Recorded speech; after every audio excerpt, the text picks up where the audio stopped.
안녕하세요. 매일매일 여러분께 펀한 이야기 그리고 유익한 이야기를 전달해드리고자 하는 제니퍼의 펀한 인문학, 펀한 나라 제니퍼입니다.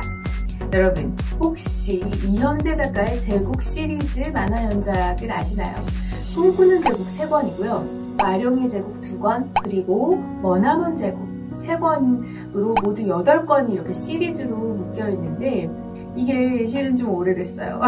1986년도 작품인데 어렸을 때 저희 아빠 책장에 책들이 좀 많았는데 이게 지금 생각해보면 아빠가 그때 무협지랑 그 만화도 좋아하셨던 것 같아요. 그래서 저도 건너 아빠 책도 좀 읽었던 기억이 있는데 오늘의 책이 바로 그들 중에 하나입니다. 오늘의 책 꿈꾸는 제국은 일본 내에 정보를 이용한 자기만의 제국을 건설하려고 했던 인물이 있어, 야스오. 그 인물의 파란만장한 이야기입니다. 꿈이 한 사람의 인생을 어떻게 변화시킬 수 있는가에 대한 나름의 감동이 있는 책인데 내용이 워낙에 완전 스펙터클 그리고 그 감동이 저한테는 개인적으로 굉장히 오래도록 남았던 책이었어요. 그래서 유튜브를 시작하면서 이 책을 한 번은 나눠보고 싶다 했는데 마침 오늘이다 싶어서 오늘 여러분께 나눠드리도록 하겠습니다. 참고로 제가 오래된 책을 스캔해가지고 그림을 넣어봤는데 스캔이 잘 되지가 않아요. 그래서 그림의 퀄리티가 좋지 않은 점은 조금 이해해 주셨으면 하는 부탁을 드리고요. 만약에 이 영상을 보시고 책을 구하고 싶으신 분이 계시면 이 책은 근데 실은 절판이거든요. 그래서 중고서점에서 책을 한번 구해보시기를 바라겠습니다. 시작에 앞서서 아직까지 펀한 인문학 구독자가 아닌 분께서는 구독 버튼 꾹 부탁드릴게요. 좋아요와 알림도 꼭 해주셔서 제니퍼의 펀한 나라로 들어오세요. 더 알차고 유익한 컨텐츠로 보답하겠습니다. 바로 시작할게요. 한국의 일제시대에 동경구락부라는 야구팀이 있었어요. 이 팀에 당시에 최고의 투수였던 한국인 오영민이 있었습니다. 이 오영민이 야구를 되게 잘하는 거예요. 미국 원정 경기에서 오영민의 활약으로 이 동경구락부가 75승 34패 1무 라는 엄청난 승리를 거두게 됩니다. 근데 그 후에 바로 태평양 전쟁이 터진 거예요. 그래서 오영민이 복무를 다 하고 이제 돌아왔는데 이 오영민한테는 5살짜리 동생이 있었어요. 그러니까 이 동생과 같이 먹고 살아야 되잖아요. 그래서 나는 또 야구를 해야겠구나. 그래서 구단주를 찾아가게 됩니다. 문제가 생겨요. 거기서 누가 이 미 군정을 피해가지고 금괴를 옮기는 일을 하고 있었는데 그 일을 휘말리게 된 거예요. 그래서 이 일 때문에 이 구단주가 자기를 막 죽이려고 하는데 그래서 그 금괴를 가지고 그는 10년 동안 산에 숨어서 살게 돼요. 나는 해방이 되면 꼭 조국에 돌아가야겠구나 그때 라면서 하루하루를 살다가 산속에서 한 조선인 여인과 만나고 그리고 사랑이 생겨서 아이가 태어났어요. 그런데 그 금괴를 막 찾던 일본인들이 포기를 모르는 거죠. 그러다가 오영민을 찾게 된 거예요. 그렇게 그는 금괴의 행방을 찾던 일본인들에 의해서 사살되고 맙니다. 근데 그들이 오영민만 죽인 게 아니고 그 부인까지도 죽여버려요. 그러나 다 죽을 순 없죠. 그 와중에 아들 오해성 그리고 그하고는 아버지가 달랐던 여동생 엄지가 있었어요. 그래서 눈보라 속에서 이 2명이 막 가다가 한 부부가 본 거예요. 그렇게 오해성과 엄지는 그 사람들에 의해서 입양이 되고 자라게 됩니다. 그 집안이 어떤 집안이었나 하니까 그 집안이 일본의 방위청 장관을 지냈던 이시가와 단조 집안이었습니다. 이 단조는 척추를 다친 이유로 도쿠히메라는 딸 외에는 자식이 없었어요. 그래서 단조는 이들 남매가 조선인인 걸 알고 있었거든요. 그렇지만 내가 그래도 철저하게 일본인으로 키우면 된다 라면서 입양을 했고 오해성에게는 야스오 그리고 엄지에게는 스루히메라는 이름을 주게 됩니다. 지금부터는 이렇게 바뀐 이름 야스오와 스루히메라고 부를게요. 이들은 한 집에서 생활하면서 단조의 딸인 도쿠히메랑 같이 자라게 돼요. 도쿠히메는 야스오한테 점점 매력을 느끼게 돼요. 어렸을 때 야스오는 공부를 막 잘하지는 않았던 것 같아요. 못하지도 않았는데 근데 좀 하기는 했는데 이제 고등학생이 되니까 스포츠 야스오가 스포츠에는 정말 최고인 거예요. 아무도 못 따라와. 야구면 야구, 검도면 검도, 뭐 복싱, 사과 모든 분야에서 맨날 1등만 하게 되는 거예요. 멋있잖아요. 그렇게 야스오는 전 일본 학생들의 우상으로 샥 부상하게 됩니다. 성인이 된 야스오는 그의 아버지의 인맥과 흑룡회의 자금을 활용해가지고 야구 구단을 매입하게 돼요. 그리고 한 팀한테 무패 선언을 하게 됩니다. 이게 뭐냐면 내가 니네한테는 안 질 거야. 그러니까 최소한 한 팀한테만큼은 무패를 가져가겠다. 이건 거예요. 절대적으로 이겨버리겠다.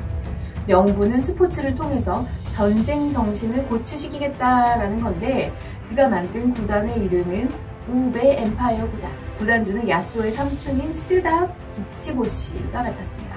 근데 여기서 또 그럼 플레이어는 누구야? 팀원이 누구냐 하니까 야스오가 일본 전역에서 억압받고 멸시받는 그 한인들을 다 모은 거예요. 야스오가 오해성일 때 친아빠 오영민이 금괴를 가지고 있었잖아요. 근데 이거를 죽을 때 물려줘요. 그걸 이제 풀기 시작하는데 그 금을 이용해가지고 사람을 써가지고 친아버지를 죽인 그 원수들을 하나씩 제거해버리는 거예요. 한편 일본의 코우후 지역에서는 정보도시가 지어지고 있었어요. 이 도시가 완성되면 전 일본의 80% 정도가 이 도시의 정보를 필요로 하게 되는 거죠. 그 정보가 없으면 안 돌아가는 거예요. 야스오는 이 지역의 의원에 출마해야겠다고 마음을 먹는데 이게 왜? 대체 무슨 생각이야? 제가 그때 읽었을 때 생각이 막 꼬리를 믿는 거예요. 도대체 무슨 생각으로 일어나? 아무튼 그의 뒤에서는 그를 변함없이 사랑하는 그 도쿠히메가 있었어요. 근데 이 사나이 야스오는 자기 야망이 있잖아요. 야망 때문에 이 여자를 희생시키고 싶지는 않은 거예요. 계속 그녀의 사랑을 알면서도 애써서 외면을 하게 돼요. 너무 슬펐어요. 한편 야스오의 복수로 인한 계속되는 의문사 그리고 이해할 수 없는 야스오의 행적으로 이제는 야스오를 의심하는 경시청 인물들이 하나씩 둘씩 이제 생겨가고 야스오의 엠파이어보다는 일본 최강의 요미우리 자이언츠에 대해서 무패 선언을 한 거예요. 그래서 어떻게 됐나? 계속 이어가게 되는 거죠. 무패예요, 무패. 야스오는 그의 친구인 다스몽 박사와 향후 정보도시를 통해가지고 일본을 통제해야겠다. 이런 야심을 막 이야기하고 있는데 이거를 그의 동생인 엄지한테 들켜버려요. 그래서 털어놓게 되는데 나 이런 제국을 만들어서 이제는 버림받고 고통받는 사람들을 돌볼 거야. 근데 이 얘기를 또 들은 사람이 또 있는 거예요. 누구냐면 야스오를 사랑했던 도쿠히메인 것입니다.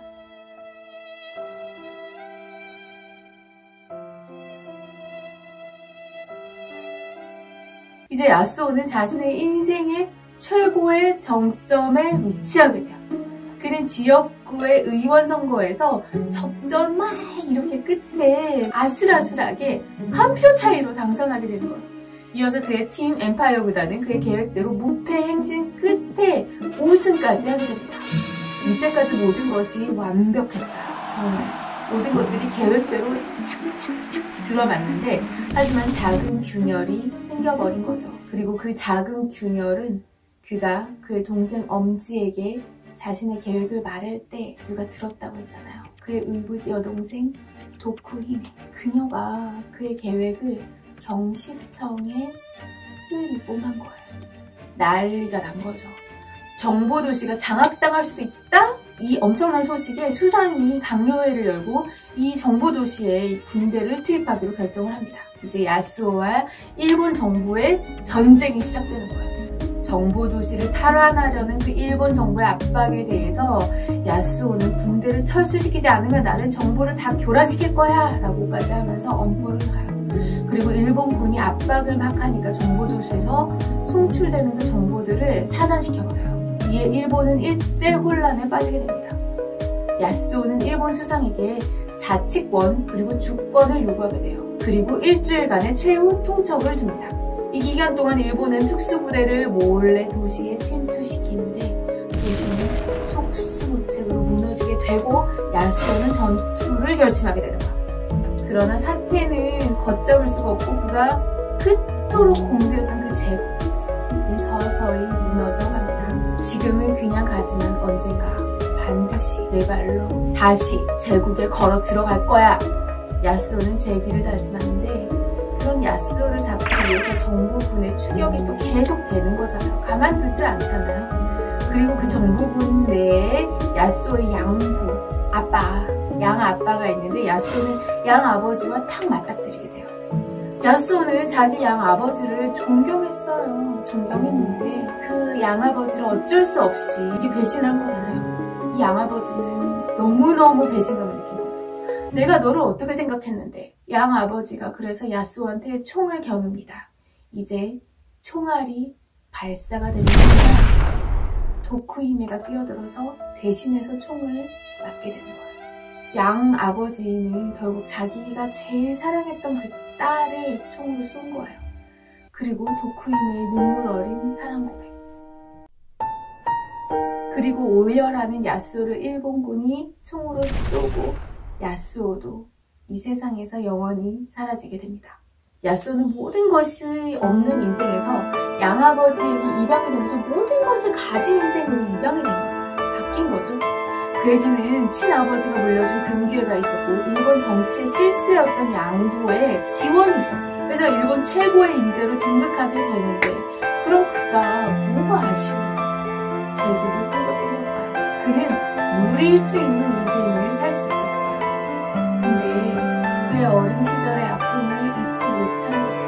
그는 그에게 주어진 풍족한 삶이 그의 어린 시절과 같이 비참한 삶을 사는 사람들에게 갚아야 하는 그런 빛과 같은 존재라고 여겼어요. 그리고 그 마음의 빚을 제국으로 대변되는 그 이상적인 사회를 건설해야겠다. 그래서 내가 이 빚을 갚아야겠다. 그렇게 생각했던 거죠. 그도 사실 아름답고 마음도 따뜻했던 그 도쿠히메를 사랑했던 거예요. 근데 자기가 해야 할 일이 그 신념이 그 사랑보다 더 중요했던 거죠. 그는 자신의 이상을 실현하기 위해서 사랑의 감정을 막 억누르고 그녀의 사랑을 거부해왔습니다. 여러분, 야스오가 세우려고 했던 그 제국에 대해서 어떻게 생각하시나요? 야스오는 로마의 바티칸이 종교의 힘으로 이태리 중간에 독립된 나라로 인정받는 것처럼 일본 내에 정보의 힘으로 독립된 나라를 세우고자 했던 거예요. 이 제국의 통치자는 야스오와 같은 엘리트들이고 이들은 엄격한 훈련을 통해서 제국을 공평하게 운영할 계획이었던 것입니다. 야스오의 삶을 보면 그게 어린 시절에는 좀 평범했지만 어느 날에 산에 다녀온 뒤로 그의 삶이 바뀌었다고 해요. 그는 한국인이었던 친아버지와 대일본 정신을 자랑스럽게 여기는 양 아버지 사이에서 가치관의 혼란을 겪고 있었는데 산에서 돌을 닦은 스승과 많은 엘리트들을 만나게 되는 거예요. 그 스승은 고행을 통해서 정신과 육체를 다스리는 법을 설파했고 야스오는 그 방법을 익히게 됐죠. 그 후에 그가 강인한 정신과 육체를 지닌 인간으로 확 변신을 하게 된 거예요. 그리고 그때 받은 영향으로 불완전한 여러 사람들이 다스리는 이런 세상이 아니고 완전에 가까운 엘리트들이 통치하고 빈곤과 불평등을 없앨 수 있는 그 완전할 것 같은 세상을 꿈꾸게 된 거죠. 그리고 그때 만났던 엘리트들하고 손을 잡고 정부 도시를 이용해서 이런 이상이 구현되는 제국을 만들자라고 한 것입니다. 사실 이런 엘리트들에 의한 이상사회, 이런 사회에 대한 동경은 고대 플라톤 때부터 끊임없이 이어져 왔습니다. 근데 여러분, 어디 사람이 완벽할 수 있을까요? 생각과 행동이 완벽하게 일치가 될 수 있을까요? 엘리트들의 헌신성과 완전성은 또 과연 누가 보장할 수 있을까요? 여러분 재밌으셨나요? 지금까지 제니퍼의 뻔한 나라 제니퍼였습니다. 여러분 영상이 재미있거나 유익했다면 아래쪽에 있는 좋아요 그리고 구독과 알림 꼭 부탁드릴게요. 다음에는 더 재미있고 유익한 영상으로 찾아뵙겠습니다. 감사합니다. 여러분 안녕.